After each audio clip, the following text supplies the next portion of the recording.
Nah, Bismillahirrahmanirrahim. Terima kasih kepada moderator dan juga Ustadz. Assalamualaikum Pak Ustadz, sungguh sangat Waalaikumsalam warahmatullahi wabarakatuh. bisa berjumpa walaupun secara online. Nah, Pak Ustadz, saya ingin bertanya, saya pernah mendengar rumor bahwa Indonesia itu dijajah Belanda bukan 350 tahun, tapi lebih gitu. Tapi saya belum baca lebih lanjut, Pak Ustadz. Nah, bagaimana dengan pendapat Pak Ustadz? Barangkali ada pengetahuan tentang hal tersebut. Jazakumullahu khair. Terima kasih, Pak Ustadz. Cara menghitungnya adalah dari sejak Belanda masuk sampai akhirnya Belanda keluar. Jadi kalau ada orang menghitung 350 tahun, berarti dia hitung dari sejak masuk sampai Belanda keluar. Tapi kalau yang mengatakan lebih dari 350 tahun, setelah dia hitung dari awal pertama Belanda menjijakkan kaki di wilayah timur Indonesia, sampailah akhirnya 17 Agustus berlanjut agresi kedua, maka lebih dari 350 tahun. Tapi di beberapa daerah ada orang mengatakan kita tidak dijajah sampai 350 tahun. Kalau menghitungnya tidak dalam konteks keindonesiaan. Misalnya per daerah. Banten sebetulnya berapa lama? Apa sampai 100 tahun? Kemudian Riau sebetulnya berapa lama?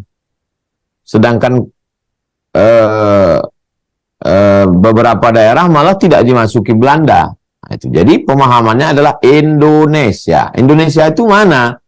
Dari mulai Sabang sampai Papua, itulah yang disebut dengan Indonesia. Jadi di mana saja daerah dari Sabang sampai Papua yang diinjakkan kakinya oleh Belanda pertama kali sampailah akhirnya dia keluar setelah merdeka, setelah agresi kedua, itulah yang dihitung. Jadi kalau begitu cara ngitungnya ada tiga. Yang pertama, lebih 350. Yang kedua, benar 350. Yang kedua, kurang 350. Demikian, Bang Alvin. Wallahu a'lam bishawab. baik, terjawab Kak ya. Kami persilakan Rizky Ilahi, Palembang. Oke, Assalamualaikum Ustadz. Waalaikumsalam. Waalaikumsalam warahmatullahi wabarakatuh. Rizky Ilahi Palembang. Saya ingin bertanya nih Ustadz. Mungkin sedikit keluar dari konteks ya Ustadz. Di sini kan ada banyak para pahlawan atau ulama-ulama kita dari Indonesia ini yang tidak ada di buku sejarah Ustadz. Itu gimana Ustadz cara untuk mempelajarinya? Apakah ada buku-buku yang dari luar atau ada buku dari Ustadz, mungkin ada saran dari Ustadz? Itu aja Ustadz dari saya. Terima kasih. Assalamualaikum warahmatullahi wabarakatuh. Waalaikumsalam warahmatullahi wabarakatuh.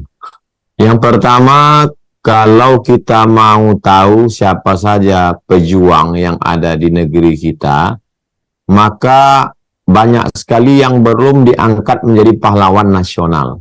Tapi masyarakat tempatan di daerah itu populer kisahnya, bahwa beliau adalah pejuang yang melawan Belanda.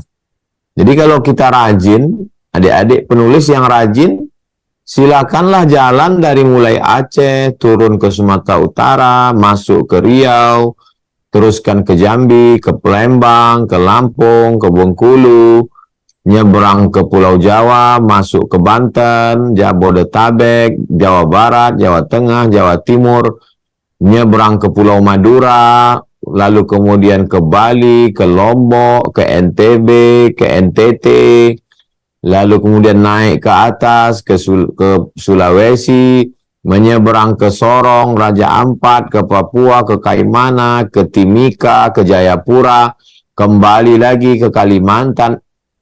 Jadi banyak sekali pahlawan itu yang tidak tertulis karena budaya menulis kita. Jadi kalau mau dikumpulkan paling tidak ada 5. Yang pertama, wawancara. Hampir setiap daerah punya pahlawan yang dikenang oleh keluarganya, anak cucunya masih ingat, ada haulnya kalau para ulama. Yang kedua, dengan ikut acara haul. Haul itu peringatan kematian. Nanti ketika haul itu disebutkan, bahwa Tuan Syekh Abdurrahman melawan Belanda. Tidak tertulis di dalam buku sejarah, tapi anak cucunya mengingat melalui haul. Yang ketiga, itu ada dalam buku-buku biografi. Buku biografi itu banyak ditulis dalam manuskrip-manuskrip. Manuskrip ada yang disimpan. Yang keempat, peninggalan yang ada di Leiden. Orang Belanda itu administrasinya tertib sekali. Banyak di Leiden, Belanda. Jadi kalau kita mau mencari manuskrip, foto-foto lama, itu di Belanda.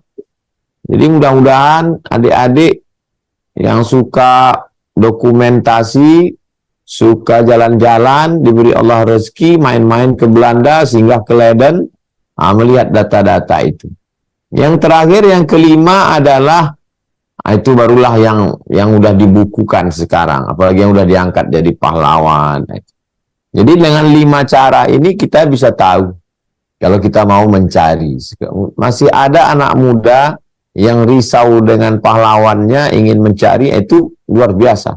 Sekarang orang kan sibuk dengan medsos, sibuk dengan konten, lupa. Padahal ini sebenarnya bisa jadi konten yang bermanfaat, bisa jadi buku. Demikian Bang Alvin. Wallahualam. Ini asrama Pondok Tahfiz Quran Mahat Az-Zahra yang selama ini Bapak Ibu lihat, saksikan, support, bantu 2-3 sak semen batu bata sudah selesai.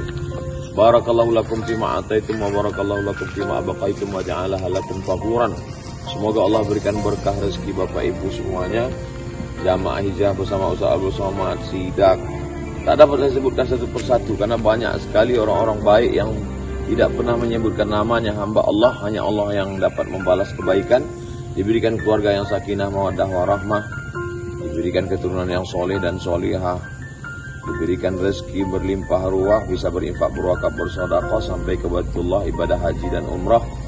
Husnul khatimah, masuk ke dalam surga bersama Rasulullah SAW. Ini asrama. Kelasnya kita baru tadi peletakan batu pertama di depan rumah kayu. Rumah kayu di sebelah sana kita akan bangun kelas. Tadi peletakan batu pertama, satu hamparan itu ada 3 sampai ke atas 4 lantai. Insyaallah 18 kelas. Barakallahu fikum, jazakumullah khairal jazak. Wassalamualaikum warahmatullahi wabarakatuh.